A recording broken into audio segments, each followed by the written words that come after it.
Hey there and welcome to another Dave Does video, and I'm actually really excited to check this video out today. Now, I don't normally say that because normally I'm not overly excited, I'm just interested or intrigued, or this will be a request by someone, or it's a requirement, or there'll be some reason behind it, but it's not normally something that I'm actually genuinely like, oh, this is exciting. But today it is. It's because obviously I had an announcement yesterday on my YouTube channel, or notification on YouTube channel, of Maid dropping a new video. Song is memorable.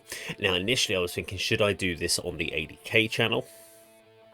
But what I quickly did was I quickly just jumped about a minute in and just played like 5 seconds of it. And as soon as I heard that, I was like, this is not something that Andy and Kirk are really going to be into, and I don't really want them just to be like, because this is the thing with certain musics, you can keep trying to encourage people to check something out, but if it's just not resonating with them, we were just talking about a song yesterday when we were doing some videos, and we were talking about an album review, and there's a band called Tombstone that we've all agreed to review for this weekend. And I said, oh yeah, I've already checked it out. My review is going to be short and sweet on it. It's bloody awful. And Andy was like, I really loved it, I thought it was great. And straight away we're at odds as far as what we like about it. Now we'll get into detail about what I disliked about it and what he really liked about it, because that's the great thing about it. As people that like music, we have a complete difference of opinion and different personal tastes, and occasionally those songs then link up and we do have songs that we like together.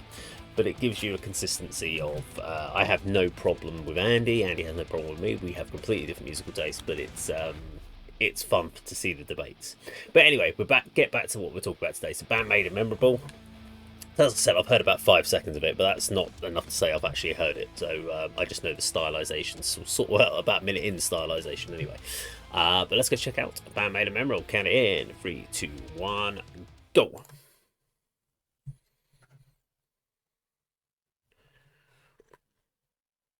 Is that audio on? Just can't hear anything. Oh yeah, it's okay.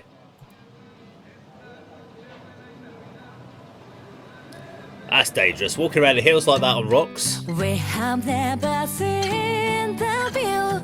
高鳴る胸は懐かしい気持ちに I'm so glad to see Okay, so we're getting a bit of Japanese, we're getting a bit of English mixed in. この時が続くように暗い日々さえ reach you 無意味なものはないよ Lovely setting for it. You shot me down last night. I feel my heart live with you love. You love me. 言葉にできない This time we don't surrender.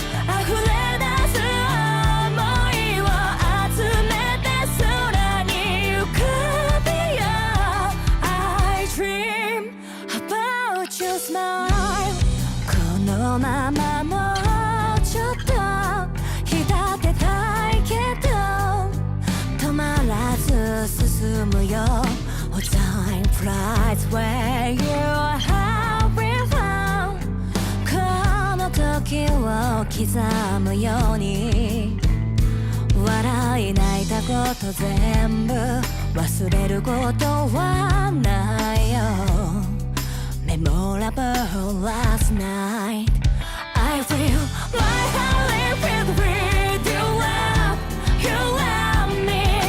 言葉にできない This time we don't surrender. 溢れ出す想いを集めて空に浮かべよう I dream about your smile.Okay.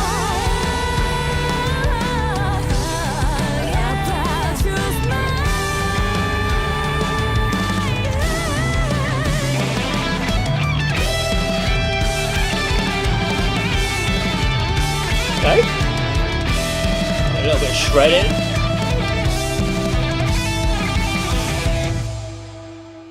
I thought That was a bit eclectic. Wonder who was so I want to say to you tonight, tonight. I will my heart live with you love, you love me.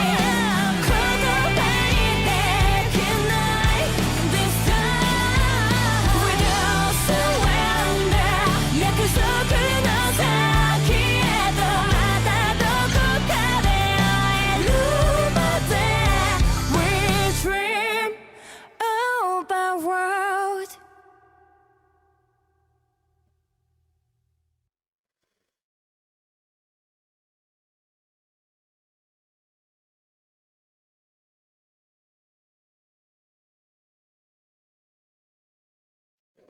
Okay, there we go. Band Maid and Memorable. How do I approach this video today? So I'm going to do my first cut. So my first one is that I'm going to take it on a surface impression of the song, which I really like. So it's cool. The chorus is very catchy. It's a beautiful song. It's very nicely put together. There were some bits in there that I was a bit like, huh? What's going on there? Like that eclectic middle section with the solo in there. I was wondering if they were, maybe when they were writing it, they were thinking this is just feeling like too much like a Western ballad power rock song. We need to put something a bit more Band Maid-y in there. And that's kind of the vibe that that's my inner brain. So you can either do two things as a reactor. You can either just kind of... Actually, there's more than two things you can do as a reactor. There's probably about three things you can do as a reactor, if not more. But the kind of three things I would think of, you can either be calculated in your reaction and plan your reaction so that you gain the most favourable reviews, the most thumbs ups, etc, etc. So you know what the people are after, and you plan your review accordingly. So that's one way of doing it.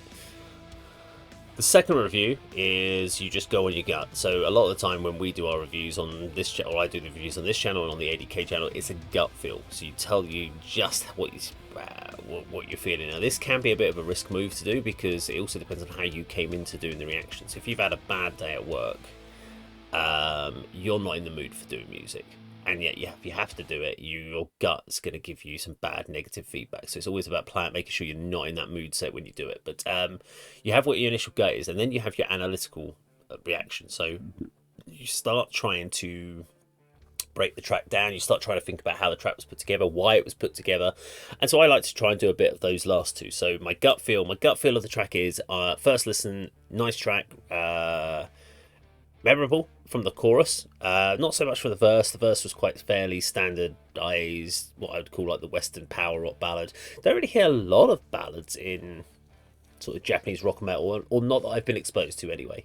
From doing Love Bites reactions, it's not very common within their field.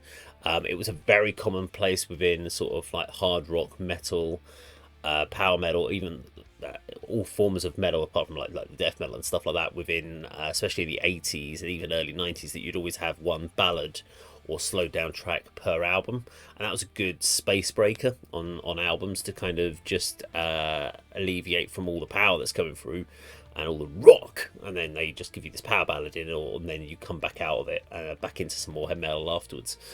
So I'm wondering if there was an element of that thought in there. Big difference for me with listening to this ballad was how loud the bass is. So obviously trying to make sure that Mrs. Do you know what? I'm not even going to go down names. I get so confused with names. I'm sorry.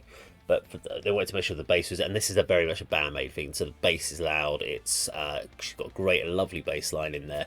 And that made complete sense. The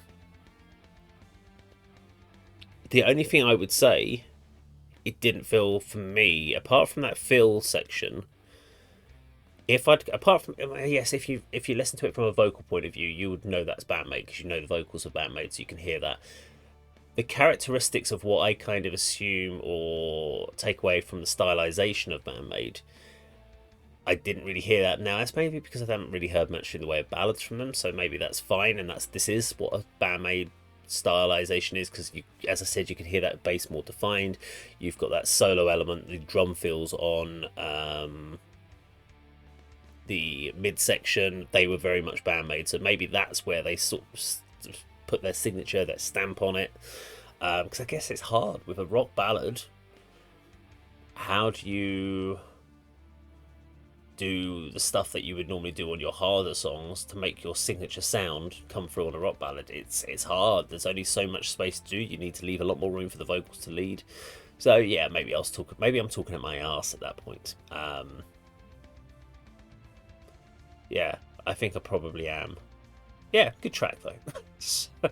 I'm on a morning ramble today. This is my first video of this morning, so that's why I've got my coffee with me this morning. Got my coffee all ready to go. Yeah, good track. I enjoyed it. I did enjoy it. I think this is going to be one of those ones that the more you listen to it, the more it's going to keep hooking you in.